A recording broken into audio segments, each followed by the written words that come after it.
India को घंटा फर्क नहीं पड़ता। वो दुनिया में कोई माई का लाल पैदा नहीं हुआ जो रियासत पाकिस्तान को डिटर कर सकता हो। जब भी कोई इंडिया के अंदर कुछ होता है, इंडिया चढ़ दौड़ता है। इंडिया नहीं देखता कि नताइज क्या होंगे। असल तशवीश सरहद पार से है कि हिंदुस्तान खित्ते का चौधरी बन गया है। उसकी हाँ और ना में पाकिस्तान के फैसले हो रहे हैं। इंडिया के टुकड़े टुकड़े हो जाएंगे। ये करवा रहा है हिंदुस्तान। आपका जीना हराम कर दिया तो फिर नंबर 1 आप तो ना हुए, नंबर 1 तो रहोगे। जर्नैलों ने यह एतराफ कर लिया है कि वो पाकिस्तान का पानी हिंदुस्तान से नहीं खुलवा सके। हम तो रोज बातें करते हैं, हम आपके हाथ काट देंगे, हम आपके पांव काट देंगे। बहुत वक्त गुजर गया, दहाइयां हो गई। कभी हम मुल्क के एक हिस्से में इस मामले से जूझते हैं, कभी दूसरे में। हमें तो लग रहा है कि फ्यूचर में अमेरिका पाकिस्तान के अगेंस्ट इंडिया को जरूर यूज करे। अफगान वजीर ज़राअत वो कहते हैं कि इंडिया और अफगानिस्तान का तो डीएनए भी सेम है। हाँ जी, हमारा डीएनए जो है वो इंडिया नहीं है, और बात है कि बाद में हमने अलग कंट्री बना लिया। कोई टेस्ट करवाया है उन्होंने? हाँ भाई हाँ। जरा मुझे ये बताइए कि आपका डीएनए कहाँ का है? डीएनए क्यों भारतीय होगा भाई? आपका हो भारतीय, आप जाए भारत।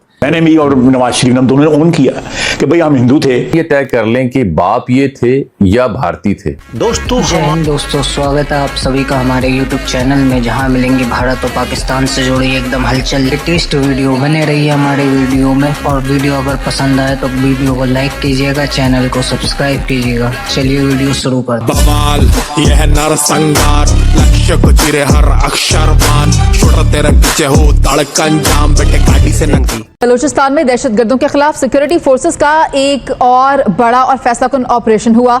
ISPR के मुताबिक कल तक 79 दहशतगर्दों को जहन्नुम वासिल किया जा चुका है। लेकिन असल तशवीश सरहद पार से है कि पाकिस्तान का उसूली मौक़िफ़ ये है कि कलअदम TTP और BLA के महफूज ठिकाने अफगान सरजमीन पर मौजूद हैं, जहां से उन्हें ऑपरेट किया जा रहा है। जर्नैलों ने बिल आखिर ये एतराफ कर लिया है कि हिंदुस्तान खित्ते का चौधरी बन गया है। उसकी हाँ और ना में पाकिस्तान के फैसले हो रहे हैं और पाकिस्तान उसके आगे बेबस है। एग्जैक्टली दुनिया में कोई माई का लाल पैदा नहीं हुआ जो रियासत पाकिस्तान को डिटर कर सकता हो। So we are here, Pakistan is here, Balochistan is here, and we will take on each and every terrorist, their facilitator, who is doing it. जो इस टाइम बलूचिस्तान की सूरत हाल है, पाक आर्मी हेलीकॉप्टर्स के साथ वहां पर जा पहुंची है और वहां पर एक बहुत बड़ा ऑपरेशन लॉन्च कर दिया गया है। Chief of army staff field marshal Asim Munir sahab ने जो एक स्टेटमेंट दी है बलूचिस्तान के हवाले से, वहां पर मौजूद दहशतगर्दों के हवाले से, वो बड़ी दिल दहला देने वाली है, बड़ी अलार्मिंग और बड़ी वार्निंग सिचुएशन है। इंडिया के टुकड़े हो जाएंगे अगर इसी तरह चलता रहा। हाँ जी हाँ,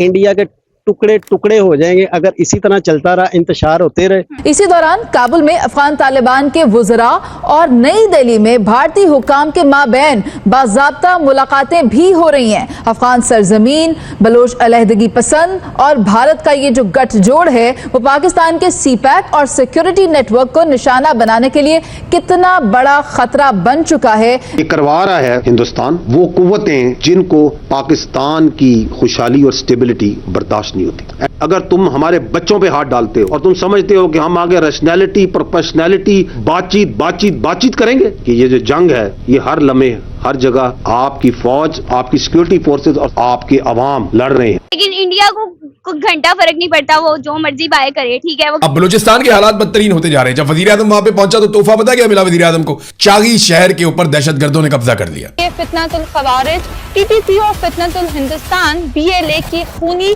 गठजोड़ के ताबूत में ठोकी जाने वाली वो आखिरी कील है जिसने दहशतगर्दों और इनके गैर मुल्की अखवान को इनकी औकात याद दिला दी है। जर्नैलों ने यह एतराफ कर लिया है कि वो पाकिस्तान का पानी हिंदुस्तान से नहीं खुलवा सके। जर्नैलों ने एतराफ कर लिया है कि जो हिंदुस्तान दहशतगर्दी फैला रहा है पाकिस्तान में, इसका कोई तोड़ उनके पास नहीं है। जर्नैलों ने एतराफ कर लिया है कि अब तो मुख्तलिफ नजरियात रखने वाले दहशतगर्द ग्रोहों को भी हिंदुस्तान एक लड़ी में पिरो रहा है, लेकिन हम कुछ नहीं कर सकते। दहशतगर्दी के वाक़यात के बाद इजलास, मज़म्मतें, ताज़ियतें, शोहदा पर फ़ख्र और हम दहशतगर्दी से निपटेंगे।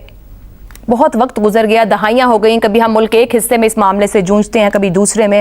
ये जो अब इस वक्त बलूचिस्तान के हालात हैं, ये गुज़िश्ता कुछ सालों से हमें मुस्तकिल दिखाई दे रहे हैं। एहलकार अगवा हो रहे हैं, कत्ल हो रहे हैं, शराहें बंद हो रही हैं, रेलवे पर हमले हो रहे हैं, सरकारी इमारतों उन पर कब्ज़ा किया जा रहा है, उनको तबाह किया जा रहा है, रियासत की अलामतों को निशाना बनाया जा रहा है। लेकिन यहां तक तो फिर भी अंडरस्टैंडेबल है कि एक दुश्मन है, आपसे 5 गुना बड़ा दुश्मन है, आप उसके सामने अगर शिकस्त तस्लीम कर रहे हैं, सर निगू कर रहे हैं, समझ भी आती है आप कमजोर पड़ गए हैं, आपको डीएचएस की आदत पड़ गई है। जब इंसान अयाशी की जिंदगी का आदी हो जाता है, जब नरम बिस्तरों का आदी हो जाता है, तो वो लड़ने जोगा नहीं रहता, समझ आती है। लेकिन जो डबल वामी है ना इनके लिए, वो क्या है, अब मैं आपको वो दिखाने जा रहा हूं। ये सिविल हॉस्पिटल कोई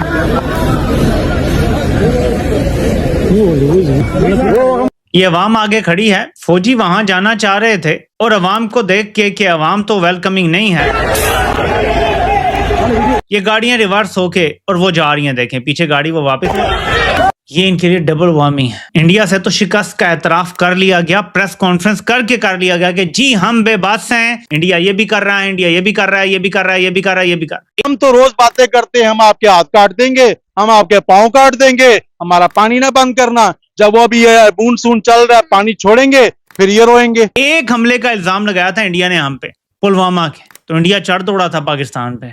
उन्होंने नहीं देखा था कि क्या हो रहा है। जब भी कोई इंडिया के अंदर कुछ होता है, इंडिया चढ़ दौड़ता है, इंडिया नहीं देखता कि नताइज क्या होंगे। हिंदुस्तान ने अभी ऑपरेशन किया है 1 साल पहले, उसने कहा है कि मैं आपके ठिकानों पे हमले करूंगा, उसने करके दिखाया। हमें प्रेस कॉन्फ्रेंस करके बताया जाता है जी फितनाल हिंदुस्तान को कुचल देंगे। भाई फितनाल हिंदुस्तान पाकिस्तान में तो नहीं है ना, वो तो हिंदुस्तान में है, उसको कुचलना है तो मैदान जंग हिंदुस्तान है, दिल्ली मैदान जंग है, लेकिन वहां से भागते हैं। पाकिस्तान को इतनी सपोर्ट मिली है पूरी दुनिया में किसी मुल्क को नहीं मिली है। पाकिस्तान को जितनी जिल्लत मिली है वो भी किसी को नहीं मिली है। हमें कहते हो कि तुम लश्कर निकालो, तुम असलहा लेकर मुसल्लह गिरोहों के खिलाफ लड़ो। अगर नौबत यहां तक आ गई है कि फौज फजलुर रहमान से कह रही है कि लश्कर तुम बनाओ और लड़ो, हमसे लड़ा नहीं जाता, हम लड़ने जोगे नहीं रह गए। ससुर मेरे तो 14 तबक रोशन हो गए हैं पाकिस्तानियों। मुझे बताएं, अमन हो सकता है या पॉसिबल ही नहीं? सो यानी हम दोनों में, इंडिया पाकिस्तान में, यानी हम पाकिस्तानी और वो इंडियन, उनमें अमन हो सकता है? सर देखिए, अमन पता किस चीज पे होता है? अमन होता है जब अवाम में एक ना यकीन हो और अवेयरनेस हो।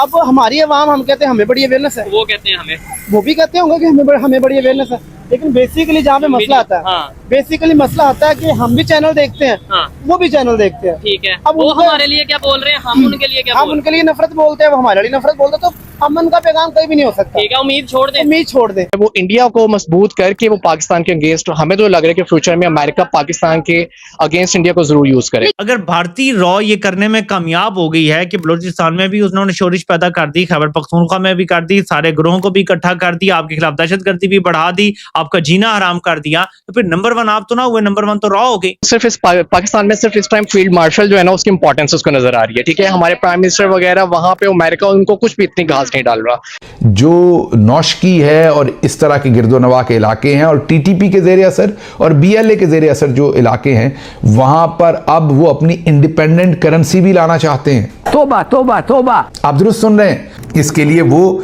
तालिबान के साथ भी बात कर रहे हैं जो टीटीपी पाकिस्तान है, और उसके साथ ही साथ ये भी क्लेम किया जाता है कि शायद हिंदुस्तान के साथ भी उनके मामलात जो चल रहे हैं कि वो बलूचिस्तान के कुछ इलाकों में अपनी करेंसी इंट्रोड्यूस करवाना चाहते हैं। इंडिया की जो इकोनॉमी है, फर्स्ट ऑफ ऑल तो जो इंडिया की इकोनॉमी है बहुत पावरफुल है।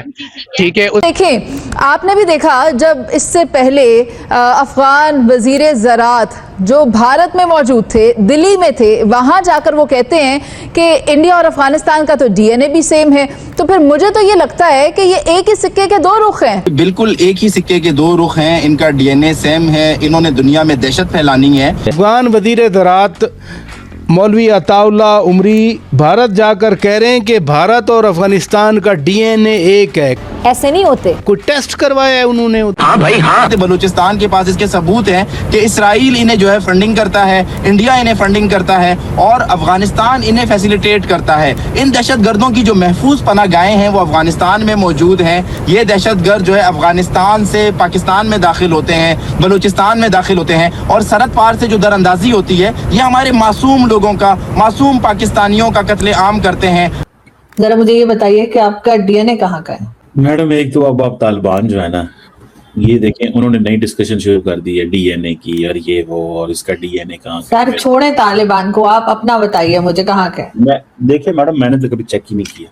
ठीक है, फिर भी सर पता तो होगा ही ना, चेक करने की क्या जरूरत है? मुझे इतना पता है कि मेरे फोर फादर्स, मेरे दादा, मेरे परदादा जिस लैंड पे मैं हूँ, जहाँ से मेरी पैदाइश है, वहीं से शुरू से। ना हम भारत से आए थे पाकिस्तान, ना हम कहीं और से आए थे, ठीक है।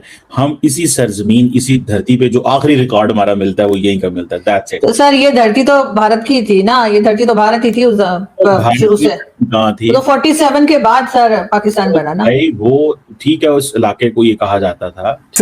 जो कहते हैं हम इस्लामी हुकूमत के अलमबरदार हैं, हम गज़वा हिंद लड़ने वाले हैं, क्या कहा उन्होंने? कहा है कि हमारा और आपका डीएनए एक है। कि अफगान ये तय कर लें कि बाप ये थे या भारतीय थे, हिंदू थे बाप इनके या अफगान थे? हाँ जी, हमारा डीएनए जो है वो इंडियन है। ये और बात है कि बाद में हमने अलग कंट्री बना ली, हम यहाँ आ गए या जो कुछ भी हुआ है वो एक अलग स्टोरी है, लेकिन डीएनए तो नहीं बदला जा सकता। तो डीएनए तो हमारा इंडियन ही है, लेकिन हम बार बार कहते हैं कि नहीं हमारा डीएनए तो तुर्क है, हम तो तुर्की हैं। अफगान मिनिस्टर गए हुए थे इंडिया, उन्होंने कहा है कि हमारा डीएनए इंडियन है। उसको ओन किया ना, मैंने भी और नवाज शरीफ ने दोनों ने ओन किया कि भाई हम हिंदू थे। और वही देखिए, पाकिस्तान की सियासत में इस वक्त आग नहीं लगी है, बल्कि पूरा भूचाल आ चुका है। और इस बार केंद्र में है खुद रक्षा मंत्री ख्वाजा आसिफ कि भाई हम हिंदू थे। उन्होंने एक इंटरव्यू में साफ साफ कहा है कि पाकिस्तानियों के पूर्वज बाहर से नहीं आए थे, नहीं बल्कि हिंदू थे, कि भाई हम हिंदू थे। उनके इस बयान से देश का पूरा सिस्टम हिल गया है। हम तो चलो ठीक है, भारत और पाकिस्तान बरतानिया के अंडर है, तो तालिबान या जो अफगानिस्तान बैठा है वो तो किसी के अंडर नहीं रहे, तो वो उनका डीएनए कैसे इंडियन हो गया? मैं सवाल तो उनसे पूछना। सर आपका डीएनए, सर मैं आपसे पूछूं, आपका डीएनए कहाँ का? आपका डीएनए भारतीय है, आप कह सकते हैं? डीएनए क्यों भारतीय होगा भाई? आपका हो भारतीय, आप जाए भारत, आपको मुबारक हो डीएनए भारत का। हमें क्यों कह रही हैं आप? हम तो, मैंने कहा जहां मैं पैदा हुआ हूँ तो मैं भी यही कह रही हूँ सर कि ये पूरा एरिया जो है पाकिस्तान जिसको हम कहते हैं, ये सबका सब भारत के साथ ही तो था ना, भारत ही था ना पूरा, तो फिर डीएनए तो वही हुआ ना हमारा। वहां से आने या जाने की बात नहीं, आप बेशक यहीं पे रही हो, आपकी फैमिली सालों साल से, लेकिन जो लोग यहाँ पर थे वो थे तो भारतीय ही ना, तो भारतीय डीएनए ही होगा। मैं मैडम एक बात कह रहा हूँ, जो सवाल आपने मुझसे पूछा, मैंने कहा जी मैं तो जिस जगह पे मेरी पैदाइश हुई वहीं मेरे फोर फादर्स थे। मैंने नहीं कभी सुना कि मेरे अबाव अजदाद कहीं से माइग्रेट होके आए। कि हमने तो यही सीखा है कि अफगानिस्तान हो, सेंट्रल एशिया हो, यहाँ से मुसलमान काफिले आए, बड़े सगीर पाक व हिंद में इस्लाम की तरवीज की, यहाँ पे हुकूमत की। मेरा डीएनए इंडिया है। जब इंडिया की म्यूजिक चलती है मैं भी नाचता हूँ। मैं इंडिया छोड़ के 30 साल से ज्यादा हो गया है मुझे, मैं अभी भी सिर्फ इंडियन म्यूजिक सुनता हूँ। ये तय कर लें कि कुफार आपके दुश्मन है या मुसलमान, लानत इनके हमदर्दों के ऊपर। कि ये तो अपना शजरा नसब मोदी से मिला रहे हैं, अमित शाह से मिला रहे हैं, अजीत डोवल से मिला रहे हैं। ये अताउल्लाह साहब को भारतीय डीएनए बहुत बहुत मुबारक। पता नहीं नरेंद्र मोदी के वालिदैन का डीएनए इनमें है या इनका डीएनए उनमें। धन्यवाद दोस्तों वीडियो को शुरू से अंत तक देखने के लिए। आज के लिए बस इतना ही, मिलते हैं अगली वीडियो में।